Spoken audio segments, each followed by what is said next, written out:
Kumusta? Magandang araw po sa inyong lahat at muli po, welcome po dito sa inyong paboritong programa. Dear Kuya E, magandang araw po sa lahat na nakikinig dito sa Kuya E Stories. Itago niyo na lamang po ako sa pangalang Edison. Isa lamang po akong simpleng construction worker. Hindi ako sanay magsulat ng liham at lalo na para sa ganito pong channel. Matagal ko na pong kinikimkim ang kwentong ito at pakiramdam ko ay dito ko lang siya pwedeng ilabas. Hindi ko na po babanggitin kung saang probinsya ito nangyari dahil baka may mga makakilala po sa akin, pero ang sigurado ako ay hindi ko po ito malilimutan. Dito ko nakilala ang isang taong hindi ko inaasahan na mag-iiwan ng malaking marka sa buhay ko. Ang pangalan po niya ay Dale. Siya isang civil engineer na bagong assign sa proyekto namin. Noong unang araw na dumating si Engineer Dale ay simple lang ang itsura niya. Hindi siya yung tipong mayabang o nagmamagaling agad. Tahimik lang siya pero halata mong may respeto sa trabaho. Nakasuot siya ng polo at may daladalang laptop bag at nung una ko siyang makita, iniisip ko agad na isa na namang bossing na baka mahilig lang manita. Pero nagkamali ako. Sa construction site, Kuya E, ang normal na gawain ko ay mag-ayos ng bakal, maghalo ng semento at kung ano-ano pang iutos ng foreman. Pero si Engineer Dale, imbis na lagi lang nakaupo sa opisina, madalas siyang bumababa sa mismong site.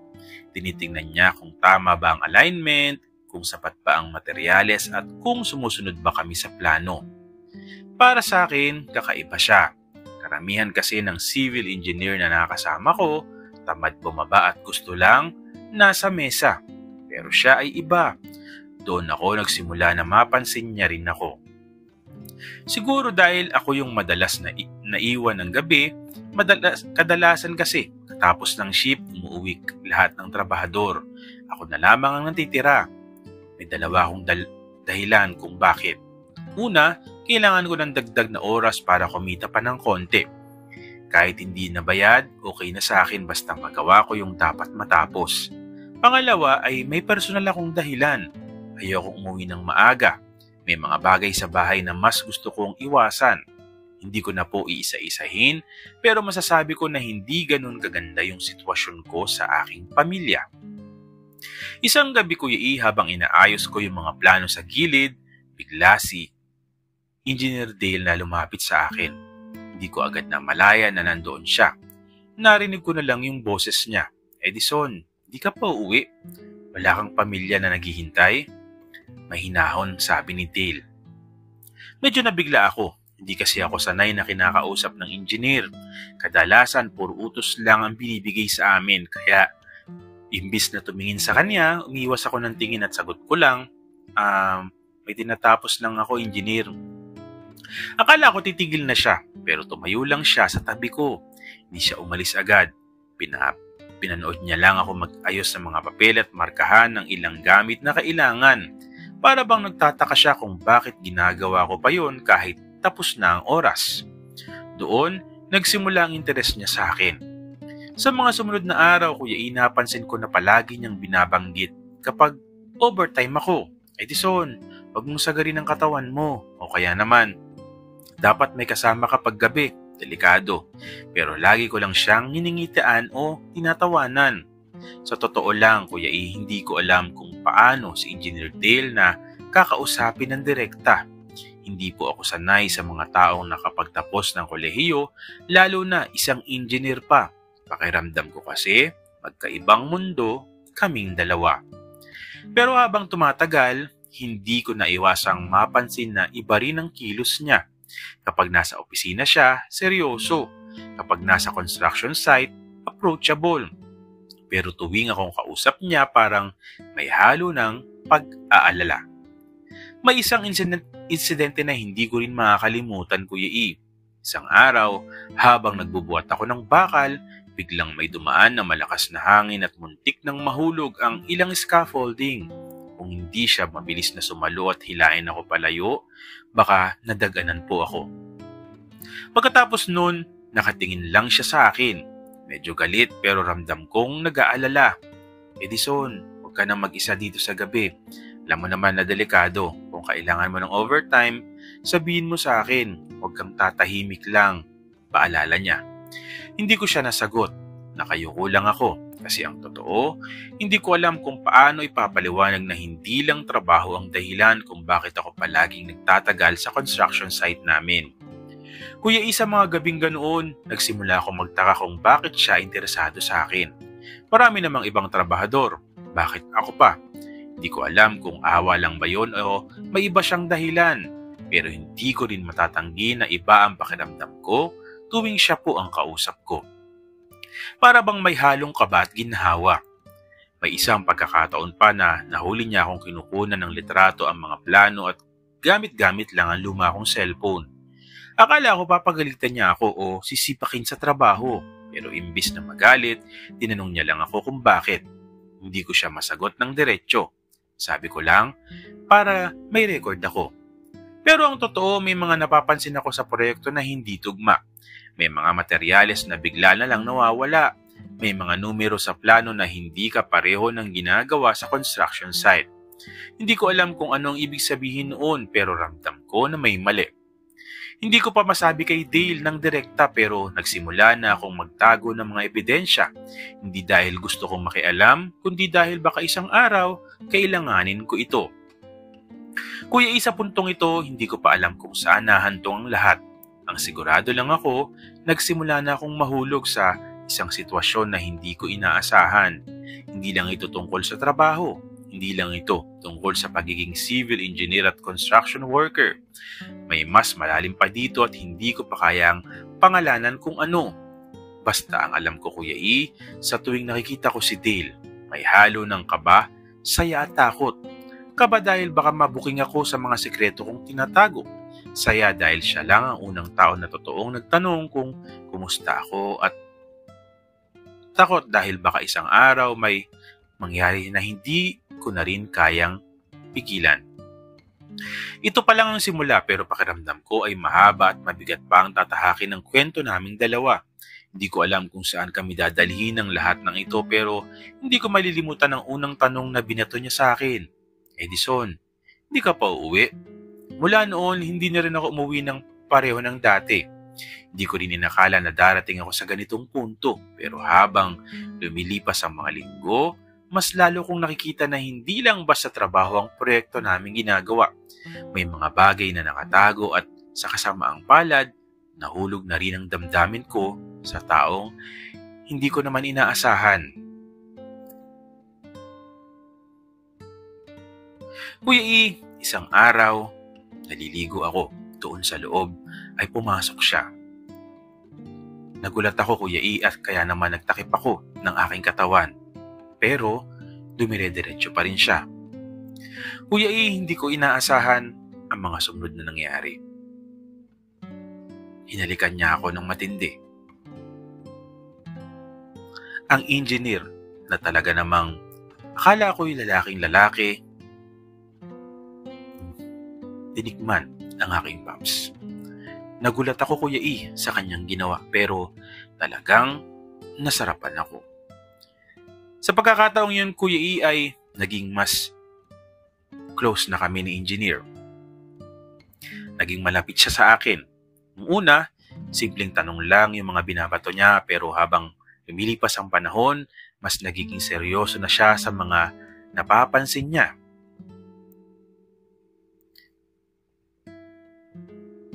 Isang araw, Kuya E, sabi niya, Edison, bakit parang may mga materyales na kulang? Hindi ba't kumpletong delivery kahapon? Hindi ko agad masagot. Ang totoo, matagal ko na rin napapansin yun. May mga bakal na biglang nawawala, semento na parang hindi sapat kahit tama naman ang bilang. Hindi pa doon, may mga plano na bigla na lamang nababago. Kadalasan akong nakakahuli kasi akong palaging naiiwan ng gabi. Nakikita ko kung paano palihim na tinatanggal o pinapalitan ng ilang mga detalye. Ang cellphone ko ay puno na ng mga litrato at video ng mga dokumentong hindi tugma sa aktwal na ginagawa. Ginawa ko yun, hindi para makialam kundi dahil alam kong isang araw ay kailangan ko yun. Hindi ko na rin ito natago kay Dale dahil sa nangyari na nga sa amin. Isang gabi nahuli niya akong nagpiprint ng kopya ng plano gamit ang lumang printer sa site office. Hindi siya nagsalita agad. Tinitigan niya lang ako, halatang nagdududa. Edison, bakit ginagawa mo yan? Hindi ko alam ang isasagot pero nakita ko sa mga mata niya na hindi siya galit. Ang nakita ko ay pag-aalala. Kaya imbis na itago pa, sinabi ko na lang na may mga bagay akong napapansin na hindi tugma. Hindi pa rin lahat ng detalye ang binunyag ko pero sapat na para maramdaman niya na hindi ako basta nag-iimbento. Mula noon ay nagsimula na si Dale na magtanong ng mas direkta. Habang ginagawa niya yun, nagsimula na ring lumalim ang ugnayan namin at lagi na pong may nangyayari sa amin. Kuya E, sa totoo lang, hindi ko alam kung paano ko rin nagawa na lantakan na rin ang kanyang pops. Na medyo mas may kalakihan po sa akin. Hindi ko alam kung anong meron talaga. Pero mula noon, nag-iba na yung pakiramdam ko tuwing kasama siya. Hindi lang siya basta civil engineer. Siya na yung taong palaging nandyan tuwing nasa panganib ako. Siya ang unang tao na hindi ako tinrato bilang trabahador lang sa construction site namin. Kuya E, sa mga sumunod na linggo, hindi ko maiwasang aminin sa sarili ko na talagang nahuhulog na ako sa kanya. Sumasagot na ako sa bawat halik niya.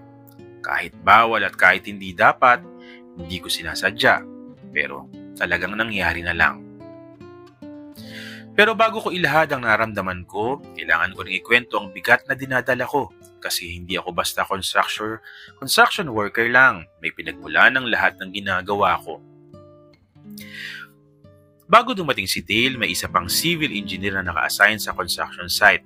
Mabait siya at tulad ni Engineer Dale, mamababa rin siya sa mismong site para tingnan ang mga trabaho namin. Pero isang araw, bigla na lang siyang nawala. At ang sabi ng iba, nag-resign. Ang sabi naman ng ilan, nagpunta raw sa abroad pero alam ko ang totoo. Nandun ako nung huling gabi niya. Nakita ko kung paano siya kinausap ng dalawang lalaking hindi ko kilala. Matapos noon, hindi na siya nakabalik sa site. Ilang araw lang, nabalitaan na lang namin na wala na siya. Sabi, sa opisyal na kwento, aksidente raw sa kalsada. Pero sa mga mata ko, alam kong hindi aksidente yun. Mula noon natutunan kong magtago ng mga ebidensya. Natutunan kong maging tahimik kasi kung magsasalita ako baka ako naman ang isunod nila. Ngayon, pakiramdam ko ay unti-unti nang nahuhulog si Dale sa parehong bitag. Isang gabi nag-usap kami ng masinsinan. Edison, may mali talaga dito. Engineer Dale, may mga bagay na hindi ko pwedeng basta-basta sabihin dahil delikado pero kung gusto mong malaman, kailangan mo magtiwala sa akin. Tahimik lang siya, saglit tapos tumingin ng diretso sa mga mata ko. Titiwala ako sa iyo. Mula nung una pa lang, Edison, kaya kung may tinatago ka, sabihin mo. Hindi kita pababayaan. Nagulat na lamang ako, Kuya E, dahil sobrang masinsinan ng kwentong yun. Dahil may pahalik pa sa labi ko, si engineer. Doon ko naramdaman na hindi lang trabaho ang dahilan kung bakit pinoprotektahan niya ako. May kung anong mas malalim at kahit hindi pa namin direktang binabanggit, alam kong pareho kami ng nararamdaman. Dahil hindi man namin binabanggit, ginagawa naman namin. Kuya E, mahirap ipaliwanag ang lahat kasi habang lumalalim ang damdamin ko, mas lalong lumalalim ang panganib na pwede naming kaharapin. Araw-araw, may kaba akong naramdaman na baka isang araw, mawala na lamang siya. Kapag kasama ko siya, nakalimutan ko ang bigat ng sikreto ko, Kuya E. Hanggang ngayon, hindi ko pa rin alam kung saan nahantong ang lahat. Pero isang bagay ang malinaw at iyon ay hindi ko na kayang ihiwalay ang naramdaman ko para kay Dale sa laban na kinakaharap namin. Kasi sa bawat takbang siya yung kasama ko. Kuya E, hindi pa ito ang wakas ng kwento namin ni Dale. Pero dito nagsimula na maging malinaw ang lahat. Hindi lang pala anomalya ang kalaban namin. Ang kalaban namin, takot, panganib at ang posibilidad na hindi tanggapin ng mundo ang pagmamahalan namin. Pero kahit ganoon, pipiliin ko pa rin si Dale kahit ano pa yung mangyari. Hindi naging madali ang lahat at siguro kung mahina ang loob ko, matagal ko nang tinapos yung laban. Kuya, dumating na po ang punto na wala na akong ibang pagpipilian kundi ang magdesisyon. Matagal ko nang alam ang mga sekreto tungkol sa proyekto at matagal ko nang hawak ang mga ebidensya ng anomalya. Pero lagi kong pinipili na manahimik para manatiling ligtas. Hindi lang ako, pati na rin ang taong mahalaga sa akin. Hanggang sa dumating si Dale. Siya ang unang taong nagtanong sa akin ng diretsyo. Edison, handa ka bang magsabi ng totoo kahit delikado? Hindi ko agad masagot yon, pero alam kong darating ang araw na hindi ko na kayang umiwas at dumating ngayon. Nagsimula ang lahat ng mahuli naming dalawang kontraktor na palihim na naglalabas ng mga materyales mula sa construction site. Hindi nila alam na nandoon si Dale. Hindi rin nila alam na nakuhanan ko ng video gamit ng cellphone ko. Nung makita nila kami, doon na nagsimula ang banta. Una, tahimik lang. May mga text akong natanggap na hindi ko kilalang numero. Tumigil ka na kung ayaw mong mawala. Mga ganoon pero hindi ako natitinag. Ang problema, hindi na lang akong nadadamay, maging si Dale. Isang gabi, habang nasa opisina kami at nag-ayos ng mga plano, biglang may sumabog na bote ng alak sa labas ng bintana. Sinadyang ihagis para takutin kami. Hindi ko alam kung anong gagawin ko, pero nakita ko na lang si Dale ay humarap sa akin at sinabing, Edison, di na tayo pwedeng tumahimik lang. Kung mananahimik tayo, maulit lang yung nangyari sa mga nauna at maulit lang ang nangyaring pagpatay sa dating civil engineer dito sa site. Doon ako natauhan. Oo nga, nawala na ang dating engineer kasi pinatahimik siya. Kuya, hindi ko ikakahila na natakot ako, pero sa bawat gabing pinag-uusapan namin ni Dale ang plano, mas lumalakas ang loob ko at lalo na kapag may mga nangyayari sa amin. Inayos ko ang lahat ng ebidensya, litrato, video, dokumento. Nagplano kami kung paano yun ilalabas sa tamang tao. Dumating po ang huling gabi na hindi ko malilimutan. Nasa construction site kami, halos 10:00 na po yun ng gabi. At inaayos po yung huling kopya ng dokumento. Tahimik lang ang paligid. Ang iba umuwi na po. Akala namin ligtas na, pero maya-maya, dumating ang dalawang sasakyan. Bumaba ang ilang lalaki at pawang malalaki ang katawan nila. Halata na hindi sila basta trabahador sa site. Isa sa kanilang sumigaw, "Tigilan nyo na yan, hindi nyo alam ang pinapasok nyo." Nanginig ang katawan ko, pero bago pa ako makagalaw, hinila ako ni Dale papalayo. Tumakbo kami sa loob ng isang building. Shh, huwag kang bibitaw, kakayanin natin to.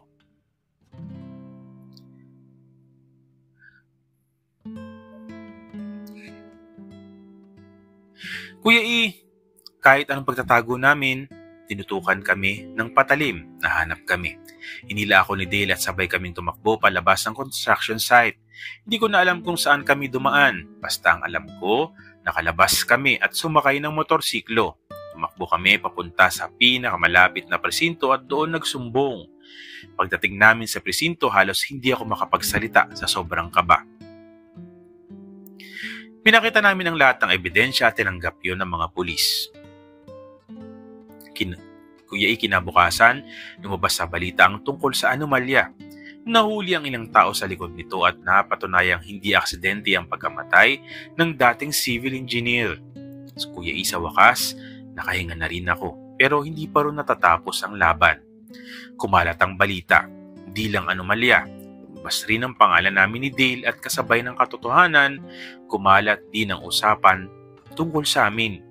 Isang civil engineer at construction worker, lalaki sa kapwa lalaki. Hindi yun madaling tanggapin ng iba. Maraming nagtanong at maraming kumutya. May ilan pang nagsabi na kaya ko lang daw sinuportahan ay dahil may malaking kapalit na pera. Pero sa lahat ng iyon, hindi kami bumitaw. Isang araw, tinanong ko siya, Dale, hindi ka ba nahihirapan na lahat sila nakatingin sa atin ng masama? Tumingin lang siya sa akin at tumiti. Edison, mas mahirap kung itatago ko ang totoo. Mas pipiliin ko pang makita nila kung sino talaga ako kaysa itanggi kita. Sabi niya. Doon ko na-realize na hindi lang anomalya ang nilabanan namin. Nilabanan din namin ng takot, hiya at ang pangungusga ng iba. Sa bawat laban, kami lang ang naging sandalan ng isa't isa. Ngayon po ay tapos na ang proyekto. Di na kami bumalik sa parehong site. Iba na ang assignment ni Dale at ako naman, lumipat na rin ng trabaho. Pero kahit saan kami dalhin, dala namin ang kwento ng laban na pinili naming harapin. Hindi lang kami basta civil engineer at construction worker. Kami ang dalawang taong nagligtas sa isa't isa mula sa pagkasira at takot.